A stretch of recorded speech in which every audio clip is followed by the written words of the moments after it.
الحمد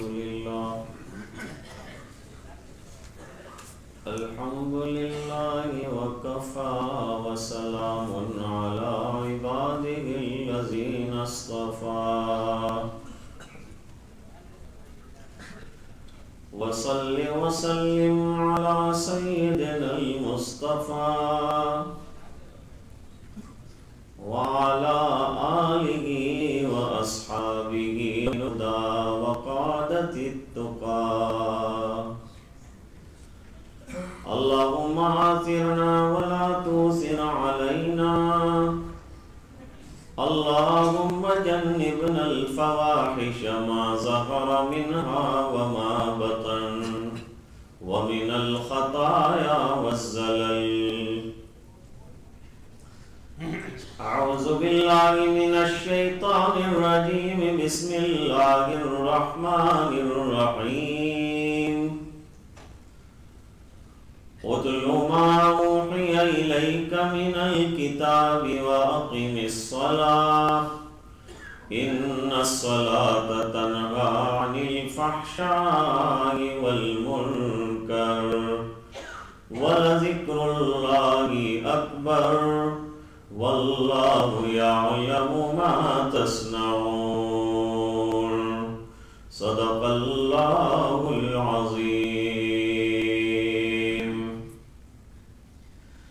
اللهم صل على سيدنا محمد وعلى آل سيدنا محمد وأصحابه وأزواجه وبارك وسلم.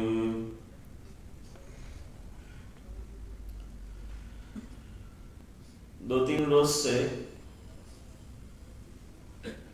یہی آیت مبارکہ کی تلاوت ہوتی ہے اور اس کے ماتحت کچھ باتیں بفضلہ تعالی ضرورت کے مطابق عرض کی گئی ہیں. ایک حدیث شریف جس کے بارے میں کہا کہ صحابی بیان کرتے ہوئے خود سہمے ہوئے ہیں، بے ہوش ہو جاتے ہیں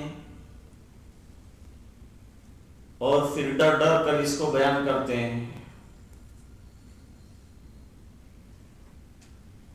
وہ تین قسم کے افراد جن کو باوجود اس کے کہ دنیا یہ سمجھ رہی تھی کہ یہ بڑے لوگ ہیں اور بڑے نیک ہیں، اللہ کے یہاں فیصلہ آیا کہ انہیں جہنم میں داخل کیا جائے، تو ظاہری بات ہے کہ یہ ڈرنے والی بات ہوگی کہ عمل کر رہے ہیں اور جہنم میں جا رہے ہیں.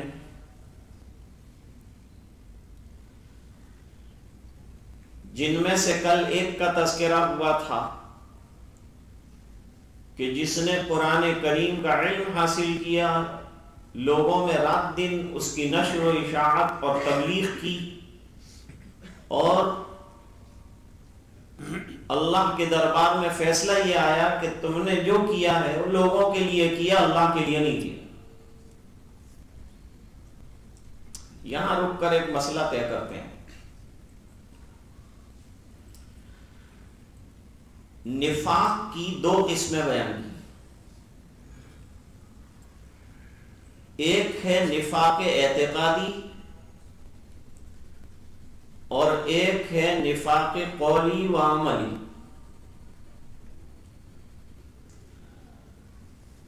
ہم کسی شخص کو ہمارے زمانے میں منافق اعتقادی نہیں کہہ سکتے. ہاں، عملی اور قولی نفاق بہت ہے اور کثرت سے پایا جاتا ہے. اس کی وجہ کیا ہے؟ حضور پاک صلی اللہ علیہ وسلم نے حضرت حذیفہ ابن یمان رضی اللہ تعالی عنہ کے پوچھنے پر ان کو منافقوں کی پوری لسٹ بیان، ہیپوکریٹس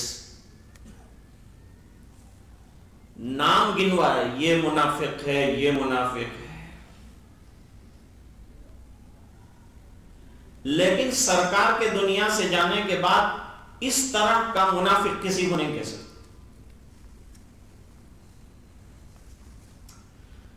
صحابہ کرام کا عالم یہ تھا کہ 5 میں سے 4 صحابہ کرام ایسے عدد کے اعتبار سے کہ ان کو اپنے نفاق کا ڈر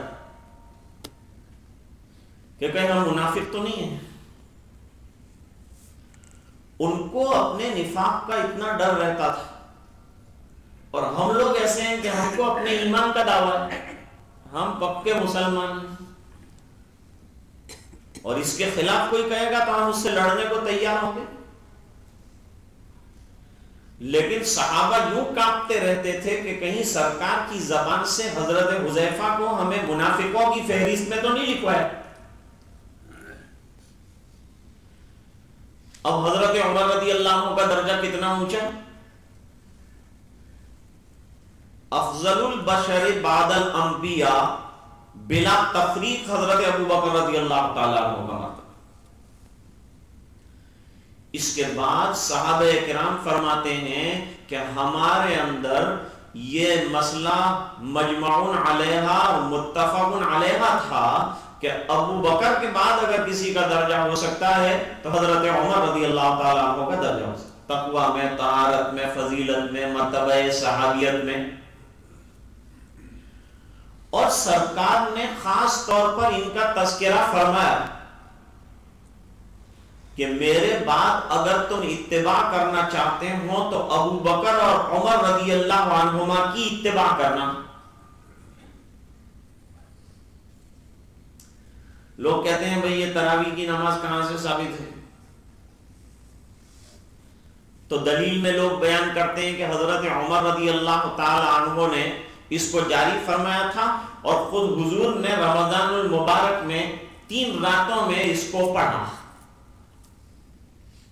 تو یہ عمل تو ثابت ہو گیا.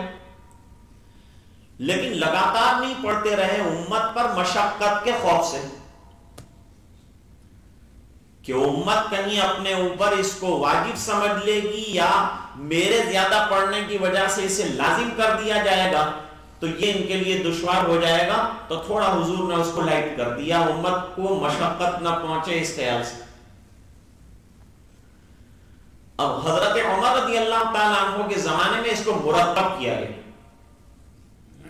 اور مسجد میں باقاعدہ تراویح کی نماز ہونے لگی.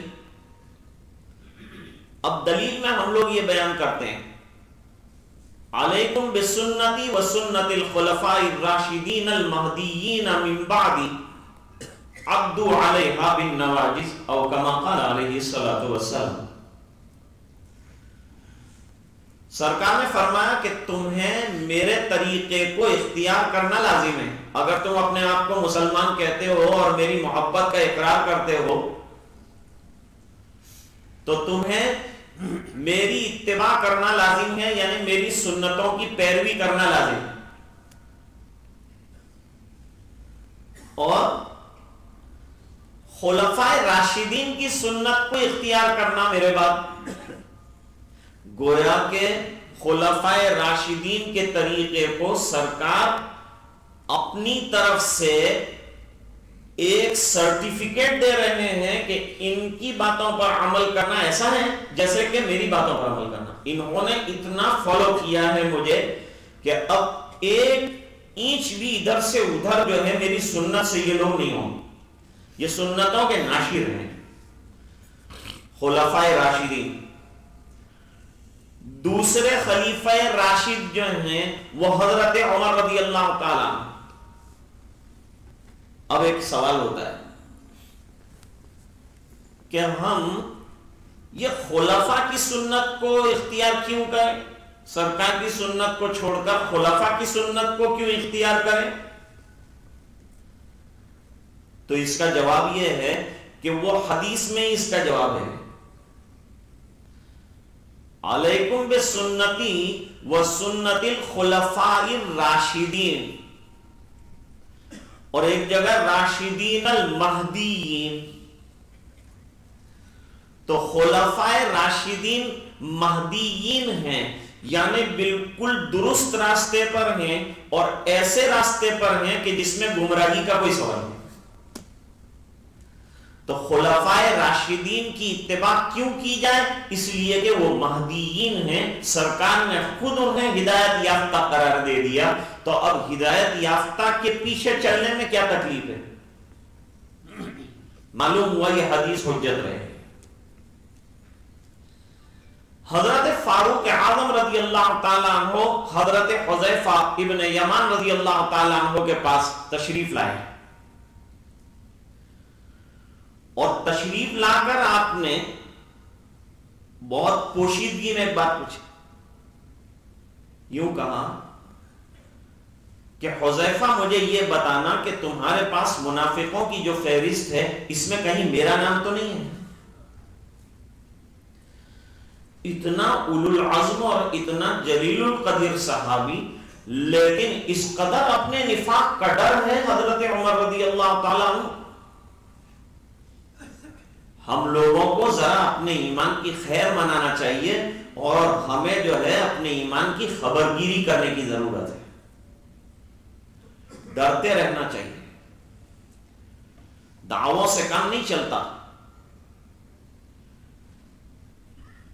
اب حضور پاک صلی اللہ علیہ وسلم کے زمانے میں چونکہ وحی آتی تھی، وحی کی روشنی میں کسی کے دل میں کیا ہے وحی بتا سکتی ہے، اور سرکار کے دنیا سے جانے کے بعد کسی کے دل کا کیا حال ہے ہم نہیں کہہ سکتے، اور اعتقاد کا تعلق قلب کے ساتھ ہے.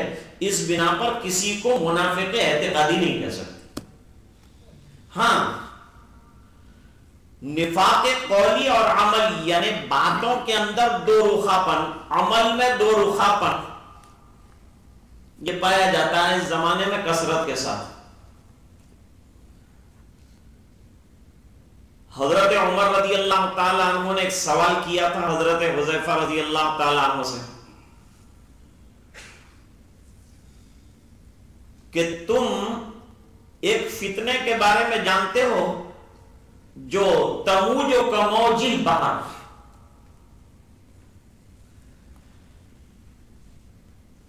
جو سمندر کی متلاطم موجوں کی طرح موج مارتا ہوگا.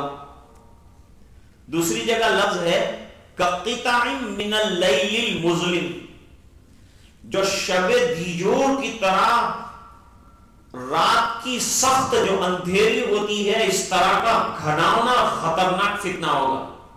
اس کے بارے میں کچھ جانتے ہو؟ تو حضرت حذیفہ رضی اللہ تعالیٰ عنہ نے عرض کیا امیر المومنین آپ کو اس سے کوئی خطرہ نہیں. فرمایا کہ یہ فتنے کے اوپر کوئی دروازہ ہے؟ فرمایا ہاں، یہ فتنے کے اوپر ایک دروازہ ہے جو بند ہے.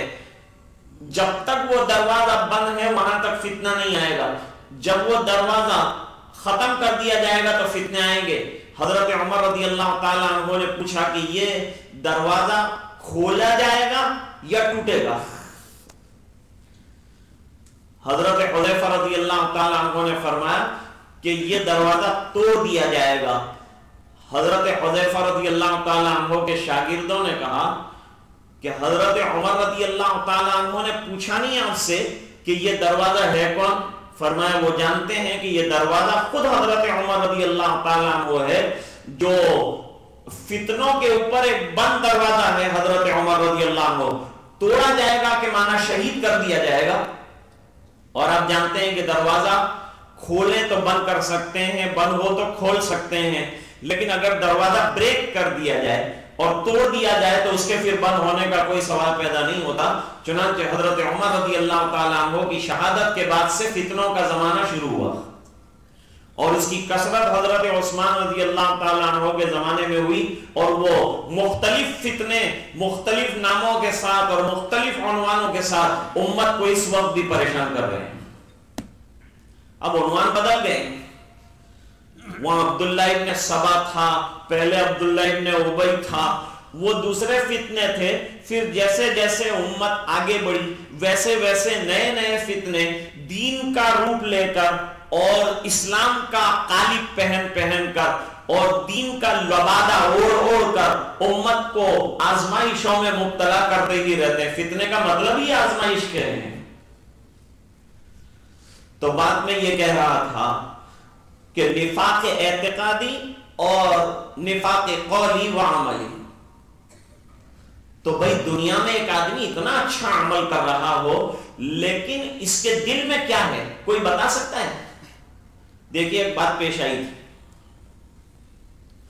نور الدین زنگی مرحوم جو بیت المقدس کے فاتح رہے ہیں مسلمانوں کے لیے بڑا کارنامہ انجام دیا. اس کے بعد ان کے ڈیپیوٹی آئے صلاح الدین ایوبی رحمت اللہ علیہ. یہ ایک عجیب و غریب قسم کا بادشاہ رہا کہ جس کے انتقال کے وقت اس کے پاس باوجود ایک بڑے ملک کے حاکم اور بادشاہ ہونے کے کفن کے پیسے بھی نہیں تھے. یہ لوگ بڑے عجیب و غریب رہے ہیں. نور الدین زنگی رحمت اللہ علیہ کو ایک زمانے تک یہ اشکال رہا کہ لوگ یہ مدرسے میں پڑھنے والے طلباء کو مہمانان رسول کہتے ہیں. اس کی حقیقت کیا ہے؟ واقعی یہ مہمانان رسول ہیں یعنی اللہ کے رسول صلی اللہ علیہ وسلم کے مہمان. مسجد نبوی شریف میں ایک مدرسہ چلتا تھا چبوترے پہ, اس کا نام صفہ. مدرسۃ الصفہ میں 300 سے زیادہ طلباء حضور پاک صلی اللہ علیہ وسلم کے پاس پڑھتے رہے. یاد رہے دنیا اسلام کا دوسرا مدرسہ یہ ہے. پہلا مدرسہ قائم ہوا تھا حضور پاک صلی اللہ علیہ وسلم کا مکہ المکرمہ میں دار ارقم میں. دار ارقم پہلا مدرسہ ہے. اکثر لوگ سوال کرتے ہیں کہ مدرسہ کہاں تھی آگے گیا بتا. دار ارقم پہلا مدرسہ ہے. دنیا میں جو صحیح المسلک عقائد کے جو مدرسے چلتے ہیں ان کی بنیاد جو ہے وہ دار ارقم میں رکھی گئی ہے. دار ارقم میں ایمان قبول کرنے والوں میں حضرت عمر رضی اللہ تعالیٰ عنہ جیسے جلیل القدر صحابی بھی رہے ہیں. اور جب سرکار نے ہجرت فرمائی تو ہجرت فرمانے کے بعد آپ کا مدرسہ جو ہے وہ مسجد نبوی شریف میں ٹرانسفر ہوا اور مسجد نبوی شریف میں 300 سے زیادہ طلباء صفہ کے اندر حضور پاک صلی اللہ علیہ وسلم سے رات اور دن علم حاصل کرتے تھے. لیکن یہ طلباء الحمدللہ اس وقت جو 5 اسٹار طلباء ہیں ایسے نہیں تھے کہ جن کو بہترین کھانا, بہترین اکوموڈیشن اور اچھا بہترین اور شاندار انتظام, یہ کچھ بھی نہیں تھا. ابو ہریرہ اتنے بھوکے رہتے تھے, اتنے بھوکے رہتے تھے کہ بے ہوش ہو جاتے تھے. اور سرکار کے دربار میں پڑھنے والوں کا عالم یہ تھا کہ آگے والے کے پاس ایک چادر ہے تو پیچھے والے کے پاس سطر چھپانے کا کپڑا بھی نہیں. یہ محنتوں سے علم آتا ہے, بغیر محنتوں کے علم نہیں آتا. قربانیوں سے آتا ہے, سیکریفائس سے آتا ہے, خالی تمناؤں سے نہیں آتا. لو کان ھذا العلم یدرک بالمنی ما کان یبقى فی البریۃ جاہل. آج کل ہمارے یہاں جو ہے وہ علم دین کا لوگ اکثر کہتے ہیں مدرسے میں کیا کرو گے, پڑھاؤ گے, لیکن آپ اگر اوسط نکالیں گے تو جو اسکولوں میں, یونیورسٹیوں میں, کالجز میں جو بچے پڑھ رہے ہیں ہمارے, اس کے مقابلے میں ہمارے ملک کا سروے یہ ہے کہ 1 یا 2% بچے بھی مدرسوں میں نہیں ہیں. ایک سفر ہوا تھا ہمارا کوکن کے علاقے کا, تو وہاں ایک عالم تقریر کر رہے تھے کہ بھئی یہاں مدرسوں کی کثرت پر لوگوں کو اشکال ہے. اتنے مدرسوں کو کیا کریں گے, اتنے مدرسوں کو اچار میں ڈالیں گے, کیا کریں گے, اتنے مدرسے بنا کے رکھیں اور یہ طلباء کو کیا کریں گے, دوائیوں میں ڈالیں گے, کیا کریں گے. انہوں نے کہا ہر سال علاقے میں کئی 100 طلباء فارغ ہوتے ہیں, لیکن ابھی بعض مسجدیں ایسی ہیں کہ ان کو امام نہیں ملتا. اس کا مطلب کیا ہوا کہ ابھی اور ضرورت ہے, اور زیادہ کرنا چاہیے. اور پروپیگنڈا یہ کر کے رکھا گیا ہے کہ بھئی اتنے طلباء فارغ ہوں گے, یہ بیچارے کھائیں گے کہاں سے. ہمارے یہاں تو عالم یہ ہے کہ جو بڑے بڑے ڈاکٹر ہیں، اسکالر ہیں، لائر ہیں، ان کو جو ہے کام نہیں ملتا. میں نے کہا پہلے ان لوگوں کا تو انتظام کرو. یہ 2% کی فکر کرتے ہو جبکہ 90% کی فکر کرنے کی تم کو ضرورت. تو 2% کہاں سے کھائیں گے جبکہ 2% کی ذمہ داری اللہ نے لے رکھی ہے، اور یہ 90% والے رات دن محنت کر رہے ہیں کہ ہم محنت کر کے ہم کمائیں گے. تو ان کی ذمہ داری تو اللہ تعالیٰ نے لی ہے، وہ تو پوری فرما دیں گے. پہلا مدرسہ یہ ہے. دوسرا مدرسہ صفہ ہے. اسی مدرسے کے طالب علم ہیں حضرت ابو ہریرہ رضی اللہ تعالیٰ عنہ. کیسی بے کسی کے عالم میں آئے ہیں، کیسی بے بسی کے عالم میں آئے ہیں. یہاں حضور نے دعا فرمائی، سرکار نے دعا فرمائی تھی، اللہم اہد دوسا وآتی بہم، اے الہ العالمین قبیلہ دوس والوں کو ہدایت عطا فرما. ابو ہریرہ قبیلہ دوس کے ہیں، بہت بڑا قبیلہ تھا. اور یاد رہے کہ عربی ممالک میں اس زمانے میں کوئی ایک کنگڈم نہیں تھا، کوئی ایک کنٹری نہیں، اور کنٹری کے اندر کوئی جو ہے منسٹری کسی کی نہیں تھی. سب قبیلوں میں رہتے تھے اور قبیلوں کے اندر سردار ہوا کرتے تھے. یہ قبیلہ بڑا، اس کا سردار بڑا، فلاں قبیلہ بڑا، اس کا سردار بڑا، اس طرح سے رہتے تھے. حضرت ابو ہریرہ کے حق میں دعا قبول ہو گئی. حضور پاک صلی اللہ علیہ وسلم کی اللہ قبیلہ دوس والوں کو ہدایت عطا فرما. رات کو ابو ہریرہ رضی اللہ تعالیٰ عنہ کو یہ دعا کا اثر معلوم ہوا، وہاں سے چلے. جیسے حضرت عمر رضی اللہ تعالیٰ عنہ کے لیے حضور پاک صلی اللہ علیہ وسلم کی دعا قبول ہوئی، یعنی عمر کے حق میں ہوئی، کیونکہ ایک طرف کہا تھا کہ یا عمر ابن خطاب آ جائے اسلام کی جھولی میں یا عمر ابن ہشام آ جائے. تو سعادت رہی حضرت عمر رضی اللہ تعالیٰ عنہ کی کہ اللہ نے ان کے حق میں دعا کو قبول فرمایا اور سرکار کے پاس آ گئے. ابو ہریرہ رات کو چلے. ان کا شیخ حضرت امام بخاری رحمۃ اللہ علیہ نے نقل کیا ہے، فرماتے یا لیلۃ من طولها وعنائها الا انها من دار الكفر نجدی. ہائے ہائے، تنہائیوں کی اور اندھیریوں کی وہ ایک طویل رات جس نے البتہ مجھے گمراہیوں سے دی ہے نجات. رات کو چلے تھے، ایک غلام تھا سرمایہ کے طور پر، اس کو ساتھ لے کے چلے تھے. پوری رات ٹھوکریں کھاتے رہے، پیر زخمی ہو گئے، انگوٹھے زخمی ہو گئے، انگلیاں زخمی ہو گئی، خون رس رہا ہے. اور صبح میں تاجدار مدینہ جناب رسول اللہ صلی اللہ علیہ وسلم کے در دولت پر آئے ہیں حضرت ابو ہریرہ رضی اللہ تعالیٰ عنہ. حضور نے پوچھا کہاں سے آئے، کون ہو، کس قبیلے سے تعلق ہے؟ جواب دیا قبیلہ دوس سے تعلق رکھتا ہوں. قریب بلایا، کیا مقصد لے کر آئے ہو؟ فرمایا ہدایت کا ایک جام مجھے بھی ملے، حلقہ بگوش اسلام ہونے کے لیے آیا ہوں. اور میرے پیروں کا عالم دیکھیے، اور رات کی تنہائیوں میں میرے پاس مدد کے طور پر ایک غلام تھا، وہ بھی بھاگ گیا سرکار، لیکن میں دین قبول کرنا چاہتا ہوں. بڑی محنتوں سے آپ تک پہنچا ہوں کہ مجھے جامع ہدایت مل جائے لبالب. بس سرکار نے ہاتھ پھیلا دیا، حضرت ابو ہریرہ رضی اللہ تعالیٰ عنہ نے کلمہ پڑھ لیا. ایمان قبول کر لینے کے بعد حضرت ابو ہریرہ رضی اللہ تعالیٰ عنہ نے عرض کیا سرکار میرا تو ایک غلام تھا وہ بھی چلا گیا. نبی کریم صلی اللہ علیہ وسلم نے مسکرا کر دروازے کی طرف اشارہ فرمایا کہ ذرا دروازے کی طرف دیکھو. تو مڑ کر دیکھا تو غلام موجود ہے. فرمایا سرکار اللہ گواہ ہے یہ غلام ہے میرا، میں آج سے آپ کا غلام ہوں، اور آپ کی غلامی کے بعد مجھے اپنی زندگی میں کسی اور غلام کی ضرورت نہیں ہے. میں یہ غلام کو اللہ کے لیے آزاد کرتا ہوں. غلام کو آزاد کر دیا. صحابہ کرام میں اور صحابیات میں حضرت ابو ہریرہ رضی اللہ تعالی عنہ کی روایات زیادہ ہیں. 2 صحابہ کرام کی روایتیں زیادہ ہیں.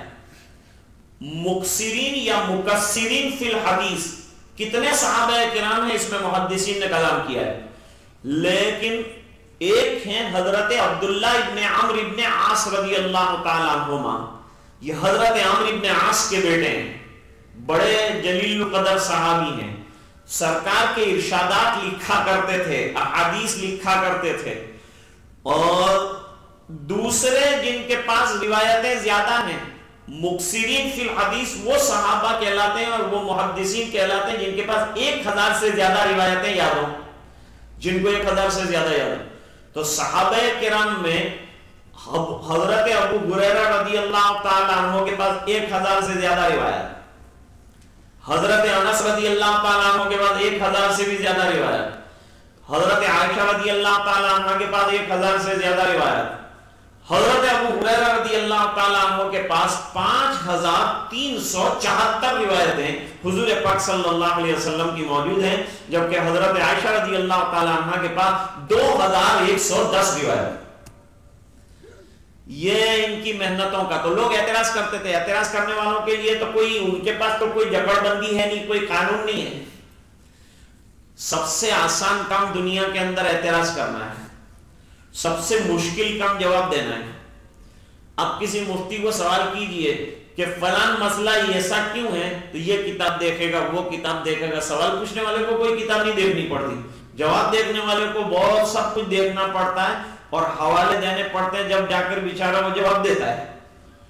حضرت گنگوہی رحمت اللہ علیہ کا یہ ارشاد مشہور ہے کہ دنیا میں سب سے آسان کام سوال کرنا، کیوں کرنا۔ کیوں کرنا بہت آسان ہے، دروازہ پرانا ہو جاتا ہے تو بند کرتے ہیں تو بھی کیوں بولتا ہے، کھولتے ہیں جب بھی کیوں کہتا ہے، بس تو یہ پرانے ہو جانے کی علامت ہوتا ہے کہ یہ دروازہ پرانا ہو گیا، اس کو آئل کی ضرورت ہے۔ تو بہت جو کیوں کرتا ہو نا، تو اس کو بھی تھوڑا عمل کا آئل ڈالنے کی ضرورت ہے، تو پھر یہ کیوں بند ہو جائے گا۔ اعتراض کیا حضرت ابو ہریرہ رضی اللہ تعالیٰ عنہ پہ کہ بھئی دوسرے صحابہ کرام تھے، وہ تو اتنی روایتیں بیان نہیں کرتے، حالانکہ وہ تم سے پہلے ایمان لائے، تم تو خیبر کے بعد ایمان لائے، فتح خیبر کے بعد حضرت ابو ہریرہ رضی اللہ تعالیٰ عنہ ایمان لائے، اور تم کو اتنی سب روایتیں کیسے یاد ہو گئی؟ اور آپ کے مقابلے میں دوسرے پہلے سے ایمان لائے ہوئے صحابہ کرام ہیں، ان کی روایتیں تو اتنی نہیں۔ حضرت ابو ہریرہ رضی اللہ تعالیٰ عنہ نے بڑا تسلی بخش، بڑا اطمینان والا جواب دیا، فرمایا انصار جو تھے وہ اپنے باغوں میں، ان کے کھجور کے باغ تھے، تو انصار اپنے کھجوروں کے باغ میں چلے جاتے تھے، صبح میں شام کو آتے تھے سرکار کے دربار میں، اور مہاجرین کا عالم یہ تھا کہ بازار میں تجارت کرتے تھے یا ملازمت کرتے تھے یا مزدوریاں کرتے تھے، صحابہ کرام مزدوری کرتے تھے، اتنے بڑے بڑے لوگ مزدوری، یہاں تک کہ بوجھ اٹھا کے سر پہ دوسرے کے گھر تک پہنچانا اور اس سے کچھ حاصل کرنا، بڑی محنتیں کی۔ سرکار کا وصال ہوا اور حضرت ابو بکر رضی اللہ عنہ اوالی مدینہ میں تھے، تو وہاں سے جب تشریف لائے سرکار کی خبر سن کر وفات کی، تو کوئی سواری نہیں تھی بہت زبردست، ایک گدھے کے اوپر آئے، سواری میں گدھا تھا، جیسے موجودہ دور میں بائسیکل ہیں اور اسکوٹر ہیں، یہ گدھے ہیں، اور آپ کی گاڑیاں ہیں یہ گھوڑے، بس۔ تو وہ اتنا اونچا مرتبہ کہ اب جو ہے خلیفہ راشد بننے والے ہیں، لیکن سواری گدھے کی۔ تواضع، انکساری، عاجزی اور فنائیت اور اپنے کو مٹانا اگر کوئی سیکھے نا تو وہ سرکار سے سیکھے، اور وہ حضرات صحابہ کرام کے پاس سیکھنے کی ضرورت ہے۔ آج تو پیچھے والی صف میں سے آگے کسی کو بلاتے ہیں تو وہ دو ہاتھ سے یوں کرتا ہے کہ میں نے کیا بولے ہو، اب پہلا نہ دکھاتا تھا، ارے بھائی تیرے کو پیچھے سے آگے ہی بلایا، آگے سے پیچھے دیا ہوتا دھکا تو غصے میں آتا تو سمجھ میں بھی بات آتی، تیرے کو آگے درجہ دے رہے ہیں، آگے کی صف میں بلا رہے ہیں تو خوش ہونا چاہیے، لیکن اس میں بھی ناراض ہوتا ہے کہ میرے کو کیوں پوائنٹ کیا، میرے کو کیوں بلایا۔ حالانکہ حضور پاک صلی اللہ علیہ وسلم تو نماز میں کھڑے ہونے سے پہلے پوری صفوں کا جائزہ لیتے تھے، چلتے تھے اور ہر صف میں جا کے صف کو ٹھیک کرتے تھے۔ افریقہ میں ایک مرتبہ ایسا واقعہ پیش آیا، ایک امام بیچارہ جمعہ کی نماز کے لیے کھڑے ہونے سے پہلے اقامت ہوئی تو اس نے جو ہے صفیں ٹھیک کی، باہر تک صفیں لگی ہوئی تھی، اب وہ باہر صفیں ٹھیک کر رہا ہے تو لوگ یہ سمجھے کہ بھئی امام صاحب رخصت ہو گئے تو کسی اور نے نماز شروع کر. بھئی یہ ہے مسئلہ کہ صفوں کو درست کرنا یہ بہت اہتمام والی چیز ہے، اور سرکار نے اس کو بڑے اہتمام کے ساتھ بیان فرمایا، اور یوں فرمایا کہ صفو صفوفکم اور سووا صفوفکم، اور فإن تسویۃ الصف من اقامت الصلاۃ، یوں فرمایا نماز کے قائم کرنے کا ایک حصہ جو ہے اپنی صفوں کو درست کرنا ہے. لیکن لوگوں نے اس کو بہت لائٹلی لے لیا ہے، اور اگر کوئی کہتا ہے تو برا مان جاتے ہیں، حالانکہ اس میں برا ماننے کی کوئی ایسی ضرورت نہیں ہے. میں عرض کر رہا تھا کہ حضرت ابو ہریرہ رضی اللہ تعالی عنہ فرماتے ہیں کہ مہاجرین تجارت اور ملازمت، انصار باغات میں اور ازواج مطہرات سرکار کے لیے کھانا بناتی ہیں اور حضور پاک صلی اللہ علیہ وسلم کو خوش کرنے کے لیے اپنے آپ کو سنوارتی ہیں. معلوم ہوا کہ بیویوں کا اپنے شوہروں کے لیے سنورنا جائز ہے، غیروں کے لیے سنورنا ناجائز ہے. یہ اسی وجہ سے برقع دیا ہے، یہ اسی وجہ سے پردہ دیا ہے. پردہ اسے کہتے ہیں کہ جس سے عورت کا پورا جسم جو ہے چھوٹ جائے، جسم نمائش جسم کی ہو جائے. اب تو وہ دور آیا ہے کہ کچھ علاقوں میں اندر ڈریس ہلکا رکھتی ہے خواتین، اور جو برقع ہے وہ مہنگا پہنتی ہے. بمبئی میں نے پوچھا کس قیمت کا برقع ہو سکتا ہے، جواب دیا کہ 10,000 سے لے کے 50,000 روپے کا برقع مل جائے گا. میں نے کہا اتنا قیمتی کیوں؟ تو کہا خواتین اندر سادہ پہنتی ہیں، اور چونکہ یہ باہر نظر زیادہ آتا ہے تو اس کو زیادہ نمائش والا بنا کے پہنتی ہے. حالانکہ برقع پہننے کا مطلب یہ ہے کہ عورت کا جسم جو ہے کور ہو جائے اور وہ نظر نہ آئے، اور اگر زیادہ نظر آتا ہے تو برقعے کا مطلب ہی فوت. اس لیے قرآن کریم کیا کہتا ہے؟ وَقَرْنَ فِي بُيُوتِكُنَّ وَلَا تَبَرَّجْنَ تَبَرُّجَ الْجَاهِلِيَّةِ الْأُولَىٰ. پہلے زمانے میں جو خواتین تھیں وہ چادر ذرا جسم پر ڈال لی تو ڈال لی، اور واجبی قسم کا جو ہے اپنے آپ کو کور کیا تو کیا، ورنہ بال بھی کھلے ہوئے اور لباس اور سینے بھی کھلے ہوئے. اس طرح کا لباس پہنتی تھی جس کو قرآن کریم نے نہ صرف یہ کہ منع کر دیا بلکہ یوں کہا کہ اس سے تو پھر گھر میں بیٹھنا اچھا ہے اور گھر میں نمازیں ادا کر، باہر نکلنے کی ضرورت نہیں ہے، منع فرمایا. اور دوسری جگہ اللہ تعالیٰ نے پردے اور برقعے کے بارے میں کہ یہ جسم کو چھپانے کے لیے ہے، اور اگر جسم کو دکھانے کے لیے برقع پہن رہے ہیں یا لباس پہن رہے ہیں تو اس کو لباس ہی نہیں کہہ سکتے. اللہ فرماتے ہیں یا بنی آدم قد انزلنا علیکم لباسا یواری سوآتکم وریشا ولباس التقوی ذالک خیر. لباس تقوی کس کو کہتے ہیں؟ لباس تقوی تین چیزیں جس کے اندر ہوں اسے لباس تقوی کہتے ہیں. سب سے پہلے تو وہ لباس ایسا ہونا چاہیے جو آپ کی باڈی کو کور کر رہا ہو، اور جہاں لوگوں کی نظریں پہنچ کر ٹھہریں اس سے یہ لباس بچا رہا ہو. یہ پہلی چیز، جسم کو کور کر رہا ہو، چھپا رہا ہو، مستور کر رہا ہو، پہلی چیز. دوسرا، یہ لباس جو ہے وہ زینت والا یعنی بے ڈھنگا بھی نہ ہو. ہمارے یہاں کا ایک ہندو سنت ہے، اس کا نام ہے سوامی وویکانند. اس کے پتلے بھی لگے ہوئے ہیں جگہ جگہ. وہ برطانیہ آئے ہوئے تھے تو یہاں جو رپورٹرز تھے انہوں نے ان کا لباس دیکھا، وہ چادر ہے سفید اوپر سے ادھر سے ادھر لنگی نما پہنا تھا انہوں نے. تو وہ رپورٹروں نے کہا کہ اگر آپ کسی اچھے ٹیلر کے پاس جو ہے اپنی سائز کے مطابق جو ہے کٹنگ کروا کے اچھا جینٹل مین جیسا لباس پہنتے تو اچھا لگتا. تو اگر آپ اچھا کٹنگ کر کے آپ کی باڈی کی سائز کا کسی ٹیلر کے پاس اگر بنواتے تو جینٹل مین لگتے آپ. تو اس نے مسکرا کر بڑا اچھا جواب دیا, فرمایا آپ کے یہاں ٹیلر لوگوں کو جینٹل مین بناتا ہے اور ہمارے یہاں کردار انسان کو جینٹل مین بناتا ہے.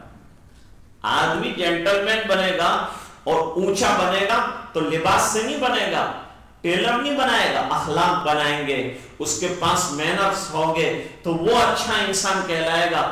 باقی تو لباس سے کچھ نہیں ہوتا. دوسری چیز یہ کہ وہ گرمی اور سردی سے بچانے والا ہو, اس مقصد کے لیے پہنتے ہیں نا لباس کا, ایک مقصد یہ بھی ہے. اور تیسرا یہ کہ وہ ڈھنگ کا ہو, بے ڈھنگا نہ ہو. اب زینت والا ہونا چاہیے تو عورت کی زینت کیا ہے یہ بتا دیا. جیسے مرد کی زینت کیا ہے, داڑھی کے ذریعے سے مرد کی زینت ہے. اب ہمارے یہاں لوگ بہت جو دو چار مسلمان کرکٹر ہیں اس کے لیے دیوانے ہوتے جاتے ہیں. پٹیل اور ڈیمکانا پٹیل, کیا کام ہے یہ پٹیل سے, کیا اسلام کو ملنے والا ہے اور کیا اس مسلمانوں کو اس سے جو ہے فائدہ ہے اور اس کی ذات سے کیا اسلام کی تبلیغ ہوتی ہے. وہ ادھر آسٹریلیا میں شادی کر کے بیٹھا, وہ ادھر نیوزی لینڈ میں کوئی غیروں کے ساتھ جا کے بیٹھا, اس کے یہ کوئی نمونہ ہے ہمارے لیے. ہمارے لیے نمونہ سرکار کی ذات ہے, حضور پاک صلی اللہ علیہ وسلم کی ذات اقدس ہے. ہم کو تو سرکار کو اسوہ بنانا ہے. اور اگر بہت کوئی اچھا آپ کو ایسا لگے کہ نہیں یہ واہیات کھیل کے اندر بھی کوئی اچھا آدمی ہے تو میرے کو کہنے میں کوئی جھجک نہیں کہ ایک ہاشم حملہ اچھا آدمی لگتا ہے مجھے. ایک دن اخبار میں نے وہاں کے گجراتی اخبار میں ان کی تصویر دیکھی. میں نے کہا یہ مولانا کہاں سے تشریف لائے؟ انہوں نے کہا مولانا نہیں ہے تو کھیلنا ہے. اللہ اللہ, اللہ نے اتنی اچھی سنت والی جو ہے داڑھی دی ہے, اتنا بہترین چہرہ ان کا ہے, اور یہ آپ نے عجیب بات بیان فرما دی کہ یہ تو کرکٹ کھیلتے ہیں. پھر مجھے تجسس رہا تو ایک دن میں نے ایک اخبار انگریزی دیکھا, اس کے اندر انٹرویو پڑھا ان کا, دل خوش ہو گیا. انٹرویو میں رپورٹر نے ان کو پوچھا تھا, پریس والوں نے, کہ how you like with this big beard when you go on the ground. آپ جب گراؤنڈ پر جاتے ہوں گے تو آپ کو ذرا شائی لگتا ہوگا, اتنی بڑی داڑھی کے ساتھ آپ میدان کے اندر جاتے ہیں. تو انہوں نے جواب دیا کہ we do not hesitate to imitate our prophet صلی اللہ علیہ وسلم سننا. ہمیں حضور کی نقل کرنے میں ذرا بھی شرم نہیں. انہوں نے وہاں کے جوانوں کو خطاب کیا کہ اے جوانوں دیکھو میں میدان میں جاتا ہوں, عورتیں بھی ہوں گی, جوان بھی ہوں گے, لیکن میں داڑھی کا ایک بال بھی ادھر سے ادھر نہیں ہونے دیتا, اور داڑھی رکھنا ہے تو سنت کے مطابق رکھتا ہوں. اور الحمدللہ جب پوچھتے ہیں تو میں صاف کہتا ہوں کہ it is the sunnah of my beloved prophet صلی اللہ علیہ وسلم. مجھے ذرا بھی شرم نہیں. اب دوسرا سوال ان کو کیا کہ بھئی جب انٹرویل ہوتا ہے, ڈرنکس کی ٹرالی آتی ہے, تو دوسرے جتنے ہیں وہ تو حیوانوں کی طرح کھڑے کھڑے کھاتے پیتے ہیں, لیکن آپ بیٹھ جاتے ہیں اور بیٹھ کے جو ہے آپ پانی پیتے ہیں, ڈرنکس لیتے ہیں. اس کی کیا وجہ؟ صاف کہہ دیا کہ یہ بیٹھ کر پینا ہمارے نبی کی سنت ہے. اور عالم یہ کہ جب وہ کھیل کر لنچ میں آتے ہیں تو ہوٹل کا مینیجر جو ہے وہ ریڈ کارپیٹ بچھاتا ہے میدان پر اور کہتا ہے mister Amla first you perform your ظہر صلاح, afterwards you have to take your lunch. جب ہم زندگیاں دین والی بنائیں گے, جب ہم سنتوں پہ آ جائیں گے, جب سرکار کے طریقوں پہ آ جائیں گے, کوئی انشاءاللہ ہمارا بال بیگا نہیں کر سکتا. لیکن یقین ہو جانا چاہیے اللہ کے رسول نے جو طریقہ بتایا وہ, اس لیے جب ان سے کہا کہ شراب کی کمپنی کا لوگو لگانا پڑے گا شرٹ پر اور پھر میدان میں اترنا پڑے گا, انہوں نے کہا میں ٹیم سے نکل سکتا ہوں, ملک چھوڑ سکتا ہوں, میرے نبی کے حکموں کے خلاف ورزی نہیں کر سکتا. آج دوستوں اور جوانوں ایسے مضبوط ایمان کی ضرورت ہے، ورنہ دنیا اکھاڑ کے پھینک دے گی۔ چاروں طرف سے حالات ہیں اور سنتوں میں ہم ڈاماڈول ہیں اور دھچو پچو ہو رہے ہیں۔ یہ ڈھلمل یقین کام نہیں آئے گا۔ پکے یقین اور اعتقاد کے ساتھ سنت کے ایک ایک زاویے پر عمل کیجیے۔ میرے والد صاحب فرماتے تھے کہ اجمیر شریف میں میرے ساتھ ایک طالب علم تھا، اتفاق سے داڑھی کے صرف 2 بال نکلے تھے، تو وہ داڑھی کے 2 بالوں کی اتنی حفاظت کرتا تھا جیسے کہ کسی کا کئی سالوں کے بعد ایک آدھ بچہ پیدا ہوا ہو اور وہ بچے کے جیسے جتن کرتے ہوں، ایسے وہ داڑھی کے بالوں کے جتن کرتا تھا۔ ایک دن اتفاق سے وہ اٹھا اور اس نے دیکھا آئینے میں کہ ایک بال ٹوٹ گیا ہے، تو 40 دن تک رویا اور یوں کہا، اللہ، سرکار کی سنت اور میرے پیارے آقا کی سنت کے نام پر ایک داڑھی کا بال تھا، اللہ وہ بھی لے لیا، میری زینت کے اندر کمی ہو گئی۔ میں عرض کر رہا تھا کہ اصل خوبصورتی اور اصل زینت کس کے ذریعے سے ہوتی ہے؟ فرماتے ہیں کہ جتنی شرعی چیزوں کی پابندی کریں گے آپ، مردوں کی زینت ہے سنتوں کے ذریعے سے، اور خواتین کو اللہ تعالیٰ نے زینت جو عطا فرمائی ان کے پردے اور ان کے برقعوں کے ذریعے سے۔ تو عورت جو ہے وہ کسی غیر کے لیے مزین ہو، یہ جائز نہیں ہے۔ ہمارے ایک بزرگ فرماتے تھے کہ یہ کوئی کھچڑی کا پتیلا نہیں ہے کہ بازار میں رکھ دیا اور ہر آدمی اس میں سے چکھ رہا ہے، یہ تو بہت باحیا خاتون ہے، اس لیے اس کی حیا کا خیال رکھا ہے۔ آپ کے یہاں شہزادہ چارلس ہے نا، انہوں نے آکسفورڈ یونیورسٹی میں بیان دیا، ہم نے وہاں پڑھا، آکسفورڈ یونیورسٹی میں انہوں نے بیان دیا اور یوں کہا کہ میں نے اسلام کا اسٹڈی کیا ہے اور میں یہ بات بتا سکتا ہوں کہ دنیا کے مذاہب مل کر عورت کو وہ چیز نہیں دے سکتے جو اللہ نے قرآن کریم اور نبی کریم صلی اللہ علیہ وسلم کے ذریعے سے ملنے والے اسلام کے ذریعے سے عورت کو عطا کی ہے۔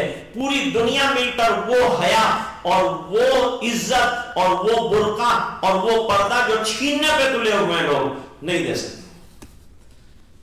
اللہ قرآن میں فرما رہے ہیں، اور یہ عجیب و غریب بات ہے اور کتنی پیاری بات ہے کہ حکم جب دیتے ہیں اللہ اور نبی جب دنیا کے سامنے بیان کرتے ہیں تو سب سے پہلے اس حکم کا عمل اپنے گھر کے اندر ہوتا ہے، سب سے پہلے گھر میں اس کو جاری کیا جاتا ہے، اس کے بعد دوسروں کے اوپر اس کو نافذ کیا جاتا ہے۔ اللہ قرآن میں فرماتے ہیں، یا ایھا النبی قل لازواجک وبناتک ونساء المؤمنین یدنین علیہن من جلابیبہن۔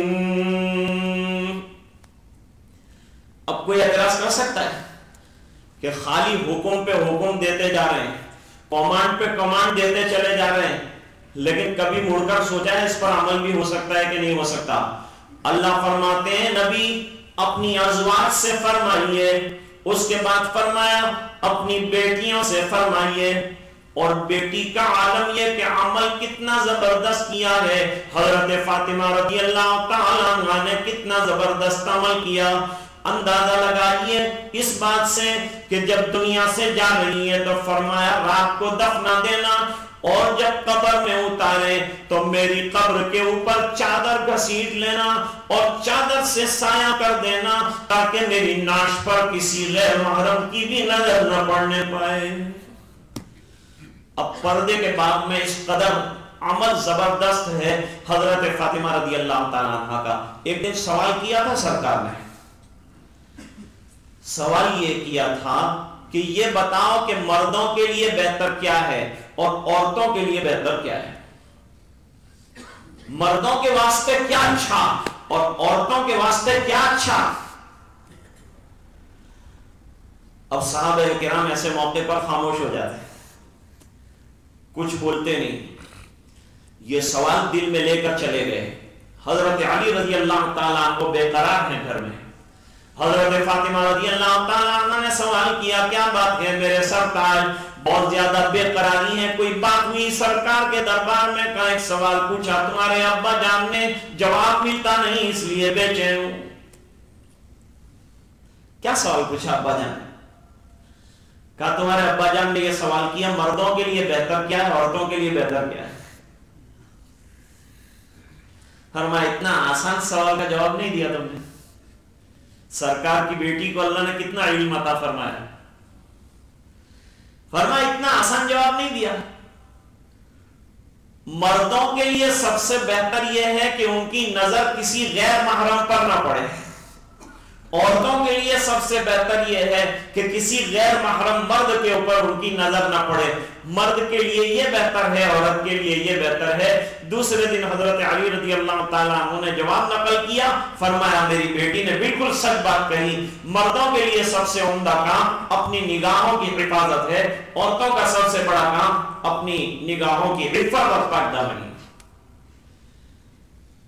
عورت کی قیمت اس کے زیورات سے اسلام میں نہیں بنتی، اس کی قیمت بنتی ہے حیا کے ذریعے سے۔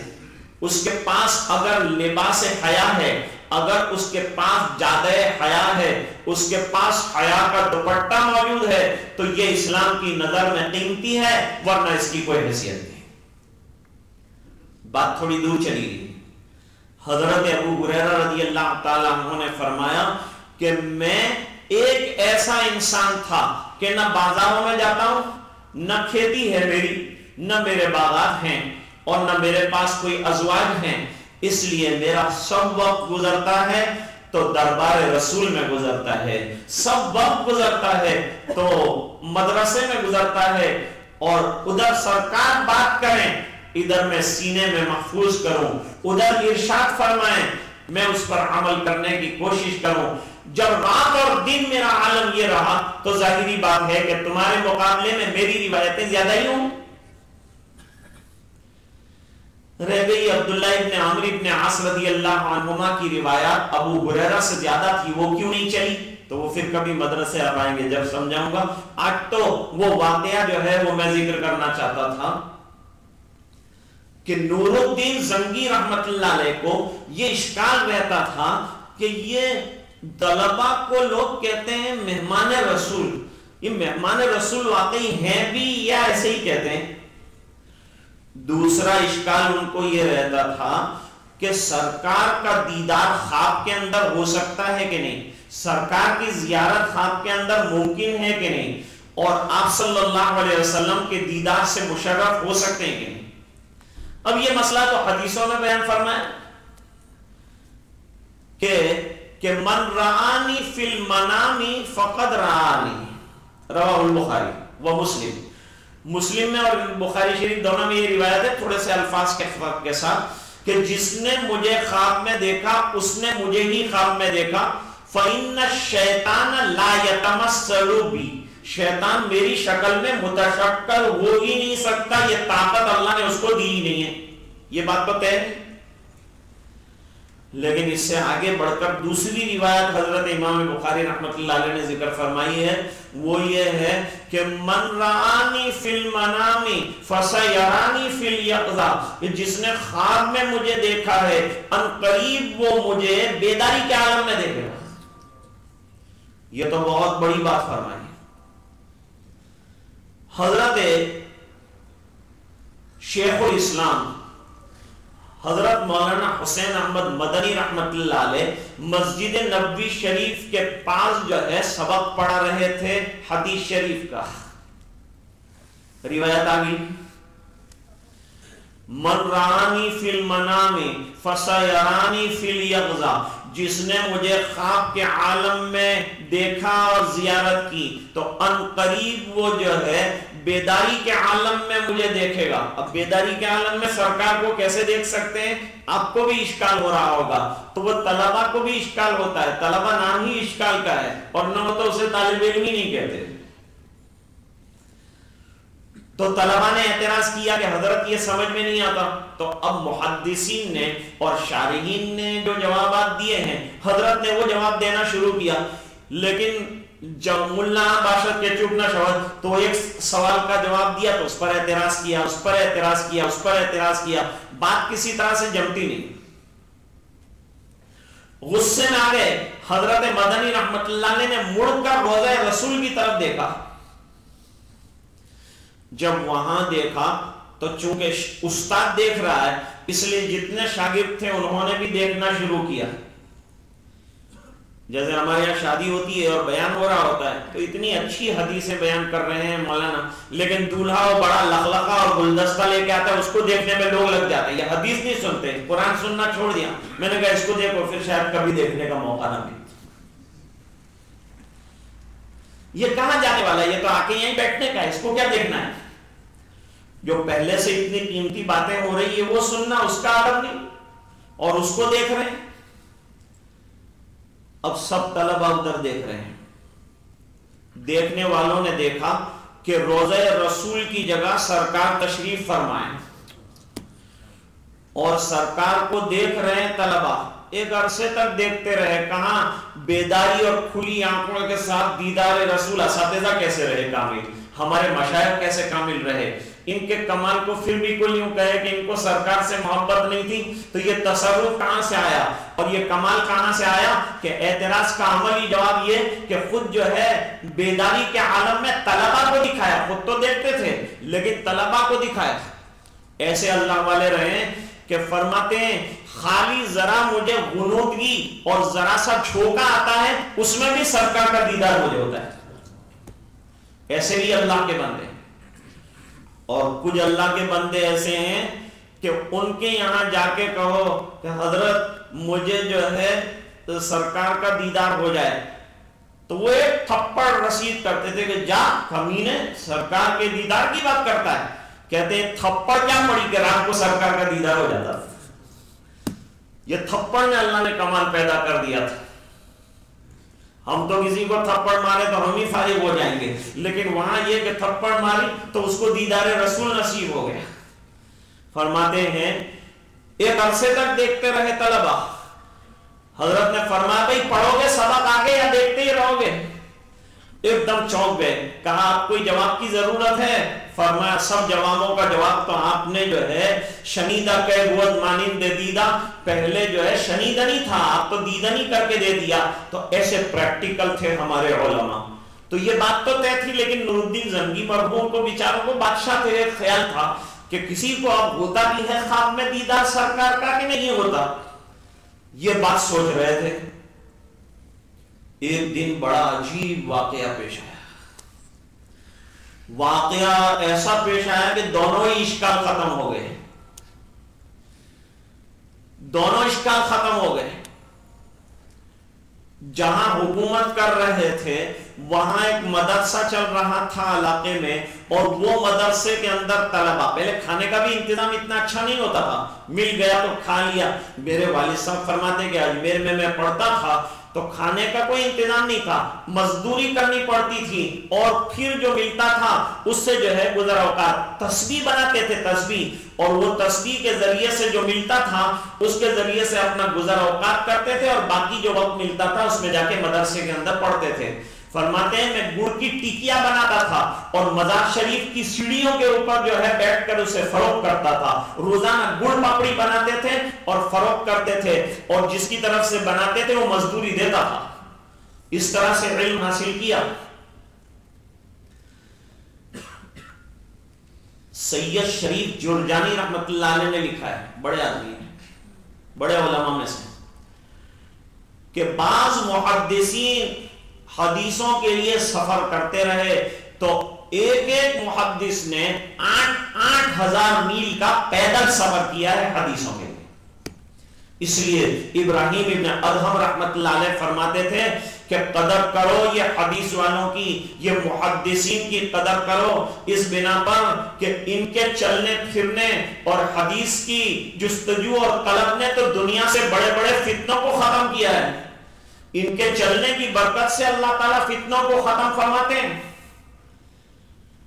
3 طالب علم بیچارے پریشان تھے، بہت زیادہ بھوکے پیاسے تھے، حیران تھے، لیکن کس سے جا کے مانگے بات انہیں سمجھ میں نہیں آتی تھی۔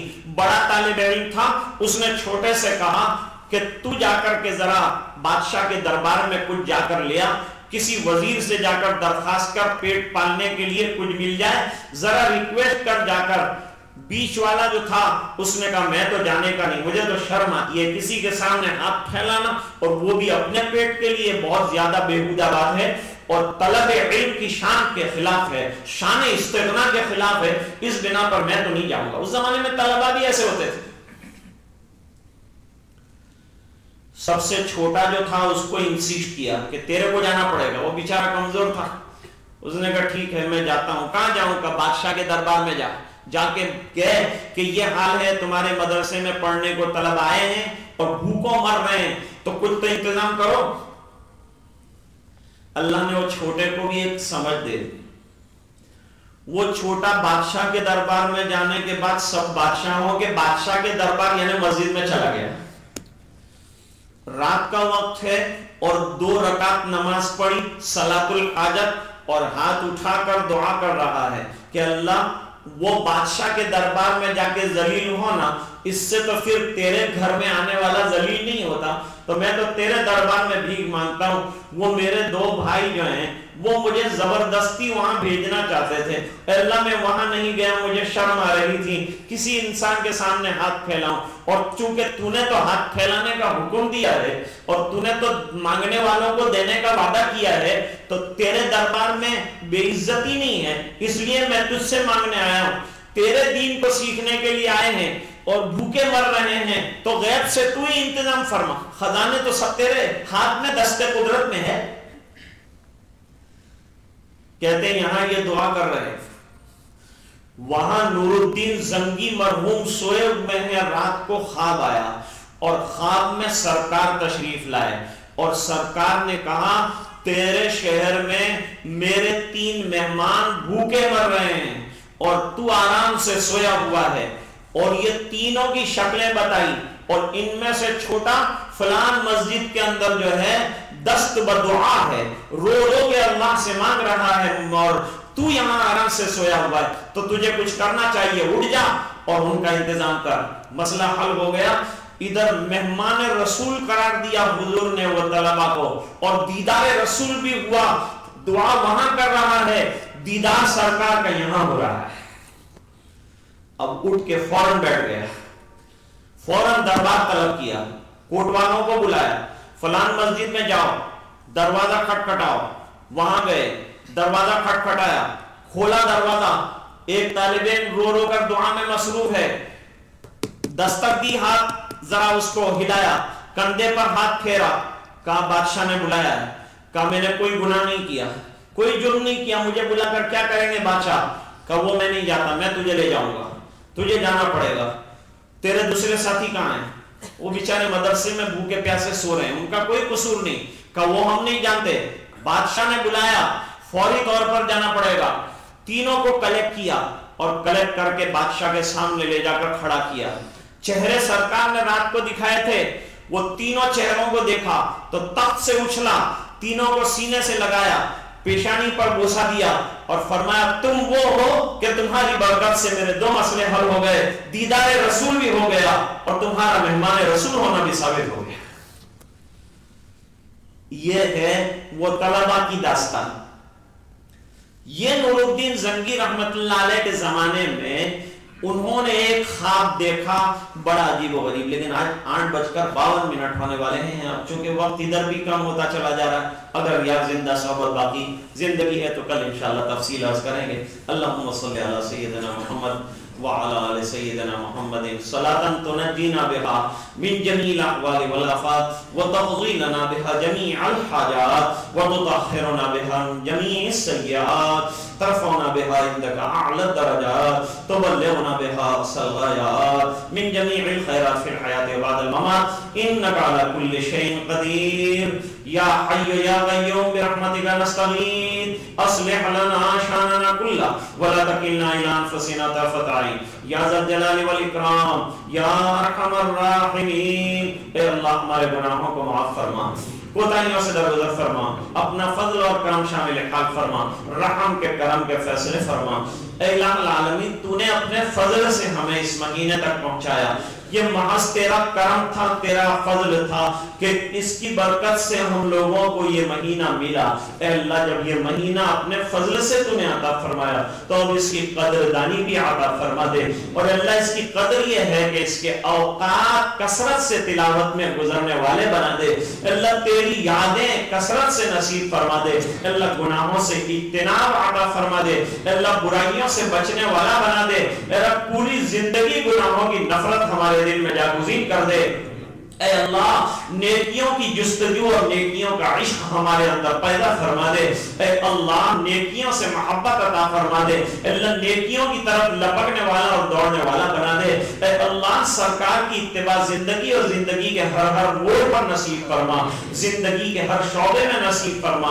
اے الہ العالمین، یہ راتوں کی تراویح قبول فرما لے، پڑھنے والوں کا پڑھنا، سننے والوں کا سننا قبول فرما لے۔ اے اللہ، روزے کی لغزشوں کو درگزر فرما دے، تلاوت کی کوتاہیوں کو درگزر فرما دے۔ اے الہ العالمین، جو زکوٰۃ صدقات دے رہے ہیں اپنے فضل سے قبول فرما لے، جو حضرات محنت کر رہے ہیں انہیں منظور فرما لے، تیرے راستے کی محنت کے سلسلے میں تیرے جو بندے چلت پھرت میں مصروف ہیں اور آئے ہوئے ہیں، اے اللہ ان کا آنا قبول فرما لے، اے اللہ ان کے ایک ایک قدم پر نیکیاں عطا فرما، اے اللہ ہدایتوں کے فیصلے فرما، اے اللہ علماء ربانی حقانی کی حفاظت فرما۔ اے اللہ، تو ہم سے راضی اور خوش ہو جا اور ہمیں اپنا بندہ بنا دے۔ اے اللہ، ہماری نسلوں میں دین کی بقا کے فیصلے فرما دے۔ اے اللہ، ہمیں دین کی فکر نصیب فرما دے۔ اللہ، یہ فکر پر عمل میں ہمیں پورا اترنے والا بنا دے، سرکار کی ایک ایک سنت کا سچا پیار اور اس پر عمل نصیب فرما دے، اب تک کی اس کی کوتاہیوں کو درگزر فرما دے۔ اے الہ العالمین، جو بیمار ہیں انہیں شفا عطا فرما، اور جو پریشان ہیں ان کی پریشانیاں دور فرما، اور اللہ جو مقروض ہیں غیر سے قرضوں کے پورا ہونے کی سبیل پیدا فرما، مساجد کی حفاظت فرما، مدارس کی حفاظت فرما، مکاتب کی حفاظت فرما، خانقاہوں کی حفاظت فرما، مقابر کی حفاظت فرما۔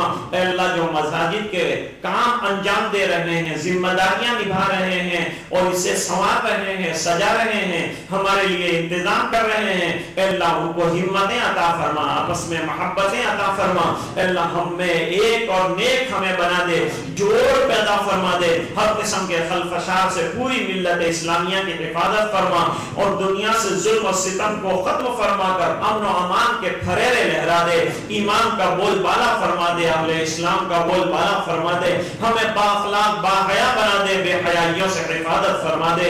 اے الہ العالمین، افطار سے پہلے دعائیں قبول ہوتی ہیں، اے اللہ ہمارا ہاتھ اٹھانا منظور فرما دے، جو نہیں مانگ سکے اور مانگنا چاہیے تھا عطا فرما دے، اس سلسلے کی بے ادبیاں درگزر فرما دے، جائز حوائج اور مرادوں کو غیر سے عطا فرما دے اور غیر سے تکفل کے فیصلے فرما دے۔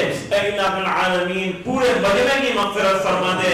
ماں بہنیں گھر پر ہاتھ اٹھا کر دعا کر رہی ہیں، اللہ ان کی دعائیں بھی سن لے، ان کی حاجات کو بھی پورا فرما دے، اور اللہ یہ دعائیں اپنے فضل و کرم حبیب پاک صلی اللہ علیہ وسلم کے طفیل قبول فرما۔ سبحان ربک رب العزت عما یصفون وسلام علی المرسلین والحمد للہ تعالی رب العالمین۔